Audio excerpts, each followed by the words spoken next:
तो हमने अब तक ये देखा कि एक शेल में अलग अलग सबशेल के इलेक्ट्रॉन्स होते हैं, राइट, जिसका मतलब उनका बाउंड्री सरफेस प्लॉट अलग है और उसके लिए हमने अज़ीमुथल क्वांटम नंबर डिफाइन किया।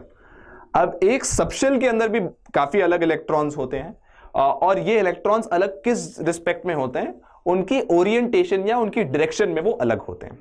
तो मान लीजिए हम पी सबशेल की बात करते हैं। पी सबशेल एक डंबल्स का कलेक्शन था।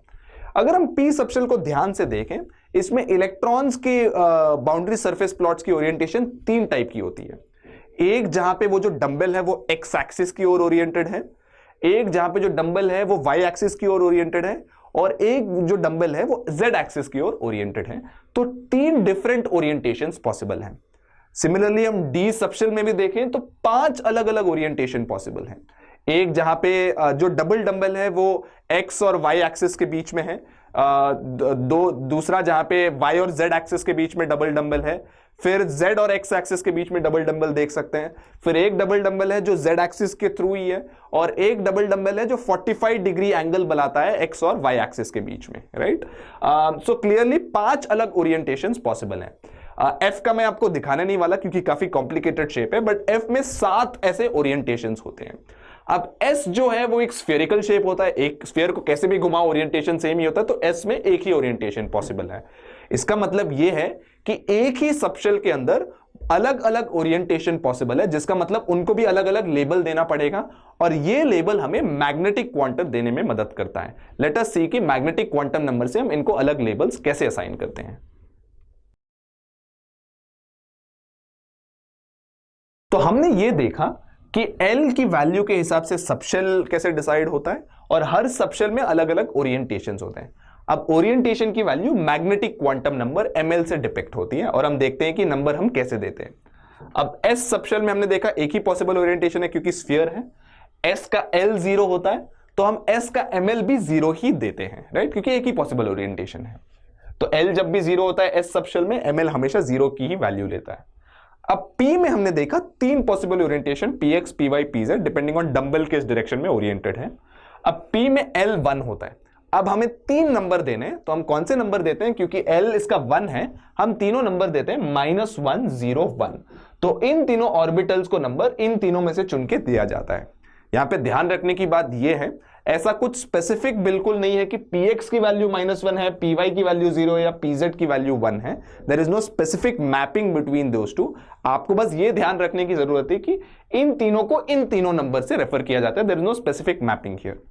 सिमिलरली डी में 5 पॉसिबल सबशेल हैं और डी की एल की वैल्यू 2 होती है, तो वो 5 नंबर कौन से देते हैं हम, -2 से लेकर 2 तक जो भी नंबर है, विच इज -2 -1 0 1 2, ये पांचों नंबर देते हैं for the 5 subshells of D. Again मैं एम्फेसाइज करना चाहता हूं कि कोई स्पेसिफिक मैपिंग नहीं है कि dxy ही -2 है, dyz ही -1 है। इन पांचों को इन पांचों नंबर से रिप्रेजेंट किया जाता है। एंड सिमिलरली f को -3 से 3 तक के सारे इंटीजर से रिप्रेजेंट किया जाता है, क्योंकि इसमें 7 ओरिएंटेशन होते हैं। सो इन जनरल आप देख सकते हैं कि ml की वैल्यू वेरी करती है -l से लेकर l तक, जो आपने यहां एनीवे देख लिया। So this tells you the rule कि l की वैल्यू अगर दी गई है तो ml की वैल्यू कहां से कहां तक जाती है। तो अब हमने देख लिया कि मैग्नेटिक क्वांटम नंबर से ओरिएंटेशन कैसे डिफाइन होता है। अब हम एक स्पेशल टर्म पढ़ने वाले हैं जो आप काफी फ्रीक्वेंटली देखेंगे, जो जिसे कहते हैं डीजेनरेट ऑर्बिटल्स। ये समझने के लिए दो एग्जांपल लीजिए। यहां पे मैंने 2 सेट्स ऑफ ऑर्बिटल्स लिखे हैं इलेक्ट्रॉन्स के। पहले 3px 3py 3pz, दूसरा 5dxy 5dyz 5dzx 5dz2 5dx2 y2। अब ऑल्दो इन तीनों ऑर्बिटल्स की ओरिएंटेशन अलग है, आप नोटिस करें तीनों की n की वैल्यू 3 है, राइट, और तीनों की l की वैल्यू 1 है, क्योंकि सारे p सबशेल को बिलोंग करते हैं तो l हमेशा 1 लेगा। अब इन सारे में भी अगर आप देखें, ऑल्दो सबकी ओरिएंटेशन अलग है, सबकी मैग्नेटिक क्वांटम नंबर अलग है, सब में n की वैल्यू 5 है और l की वैल्यू 2 है, क्योंकि सारे d सबशेल को बिलोंग करते हैं। तो इन दोनों सेट्स के अंदर, इस सेट के अंदर और इस सेट के अंदर n और l आइडेंटिकल है, और हमने पहले ही देखा था कि energy of an electron depends on the value of n and l। इसका मतलब उनकी एनर्जी भी आइडेंटिकल होगी। जब n l किसी इलेक्ट्रॉन के आइडेंटिकल होते हैं, जिसका मतलब एनर्जी आइडेंटिकल होता है, हम कहते हैं कि वो सारे ऑर्बिटल्स डीजेनरेट होते हैं। इसका मतलब ये एक सेट ऑफ डीजेनरेट ऑर्बिटल्स है और ये एक सेट ऑफ डीजेनरेट ऑर्बिटल्स है। तो तक हमने 3 क्वांटम नंबर तो देख लिए। अब आप वंडर कर रहे होंगे कि चौथे क्वांटम नंबर का काम क्या है। The reason the fourth quantum number is important is that हर ऑर्बिटल, एक ऑर्बिटल तक तो हमने तीसरे और क्वांटम नंबर की बात कर ली, एक ऑर्बिटल में मैक्सिमम 2 इलेक्ट्रॉन हो सकते हैं। इसका मतलब px में मैक्सिमम 2 इलेक्ट्रॉन हो सकते हैं, dxy में मैक्सिमम 2 इलेक्ट्रॉन हो सकते हैं। अब ये 2 इलेक्ट्रॉन एक दूसरे से अलग होते हैं, और ये अलग क्यों होते हैं? क्योंकि उनके स्पिन ऑपोजिट होते हैं। इलेक्ट्रॉन की एक कैरेक्टरिस्टिक प्रॉपर्टी होती है स्पिन। दोनों, ये जो 2 इलेक्ट्रॉन है हमेशा उल्टे स्पिन के होते हैं।